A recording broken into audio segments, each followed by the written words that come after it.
إنما متاع الحياة الدنيا في الآخرة إلا قليل.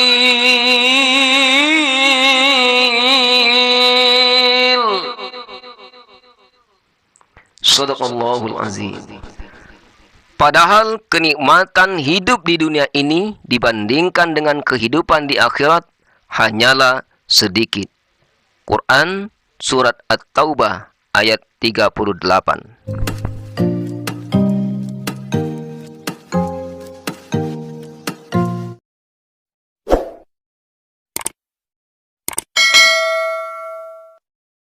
Assalamualaikum warahmatullahi wabarakatuh.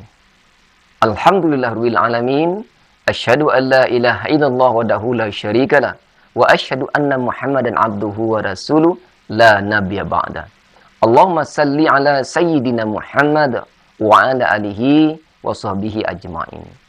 Sahabat-sahabat mulia yang dimuliakan oleh Allah Subhanahu wa taala. Kita di dunia ini memiliki hakikat hidup. Hakikat hidup yang pertama adalah beribadah kepada Allah Subhanahu wa taala. Sebagaimana firman Allah di dalam Al-Qur'an surat Az-Zariyat ayat 56.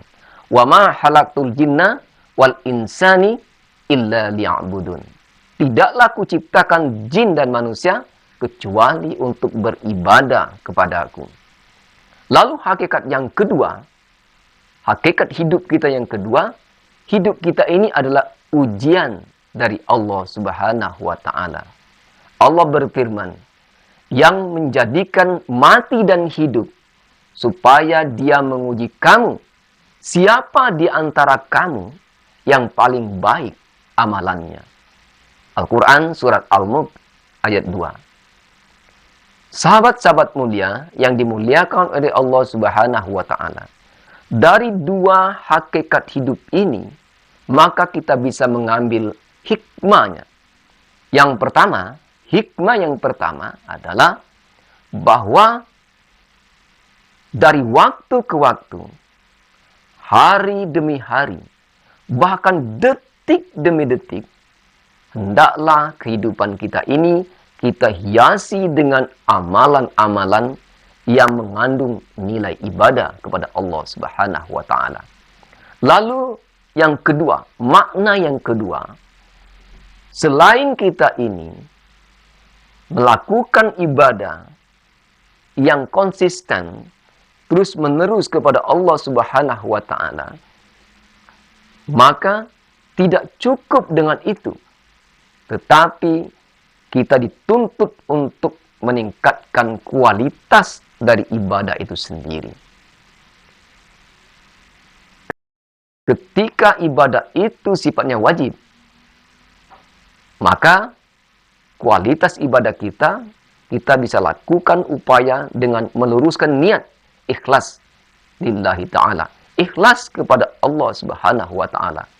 Lalu kemudian kita terus melakukan penyempurnaan dengan selalu menggali ilmu tentang ibadah itu sendiri, sehingga kita betul-betul bisa melakukannya dengan sempurna. Adapun untuk ibadah-ibadah yang sifatnya sunat, kan banyak ibadah-ibadah ini yang sifatnya sunat.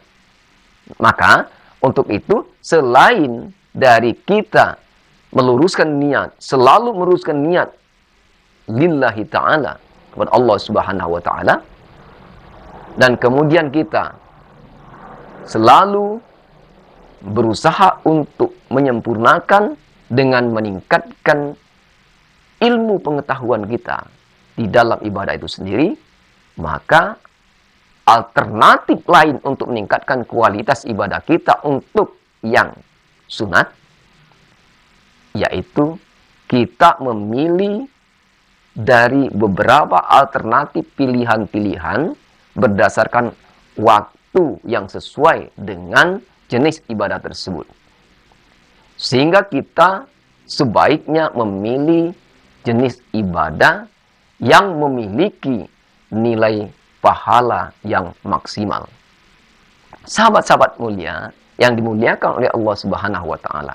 Salah satu dari ibadah sunat yang memiliki pahala yang luar biasa, yang sangat dahsyat, yaitu sunat sebelum subuh atau sholat sunat qobliyah subuh.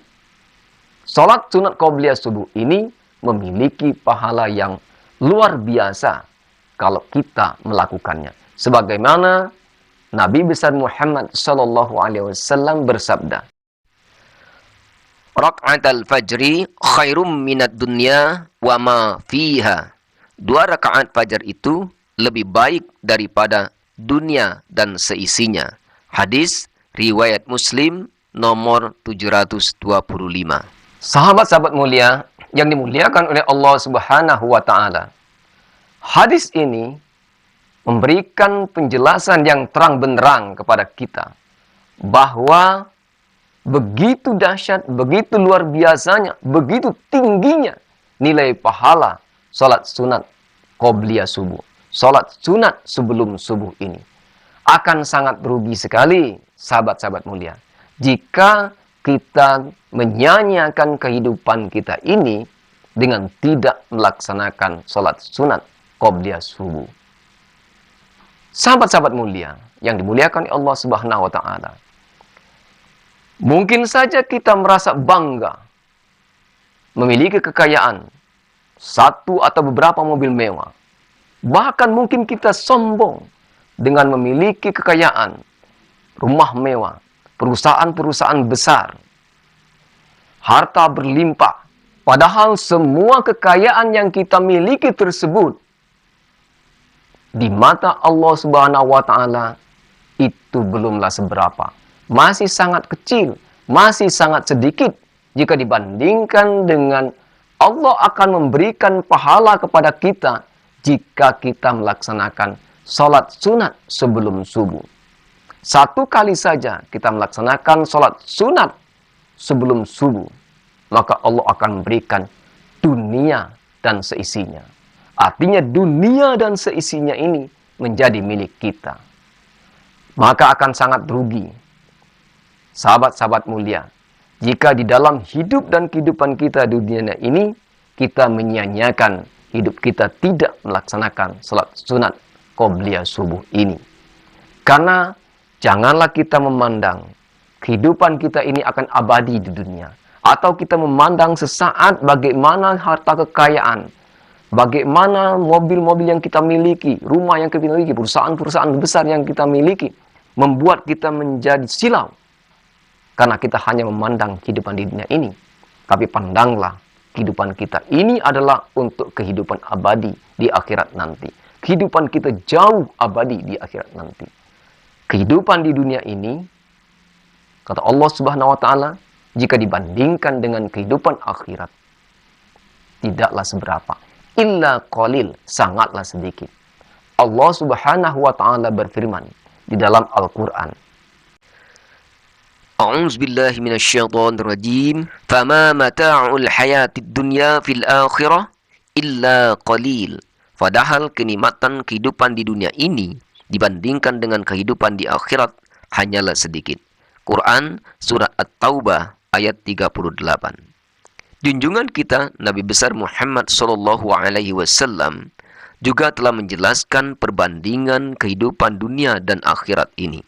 Sebagaimana Nabi besar Muhammad sallallahu alaihi wasallam bersabda, "Wallahi mad dunya fil akhirati illa mithlu ma yaj'alu ahadukum isba'ahu fil yammi falyanzur bima yarji'." Demi Allah, tidaklah dunia dibandingkan akhirat kecuali seperti seseorang dari kalian mencelupkan jarinya ke laut, maka lihatlah apa yang tersisa di jarinya jika ia keluarkan dari laut. Hadis riwayat Muslim nomor 2868. Sahabat-sahabat mulia, begitu kecilnya dunia ini jika dibandingkan dengan akhirat. Hal ini juga berarti bahwa sebenarnya pahala sholat sunat sebelum subuh yang begitu luar biasa besar atau banyaknya jika kita bandingkan dengan kekayaan yang kita miliki di dunia. Sebenarnya masih terlalu sangat kecil atau sangat sedikit sebagai bekal hidup kita untuk menggapai surganya Allah Subhanahu wa taala yang sangat luas dan abadi. Oleh karena itu, ayo sahabat-sahabat mulia, mari terus kita jaga sholat sunat qobliyah subuh ini. Bahkan jika kita tidak sempat melakukannya pada waktu yang seharusnya atau semestinya, yaitu sebelum subuh, dikarenakan halangan tertentu, maka tetaplah janganlah kita tinggalkan. Kita laksanakan, kita ganti dengan mengganti atau mengkodanya di waktu lainnya.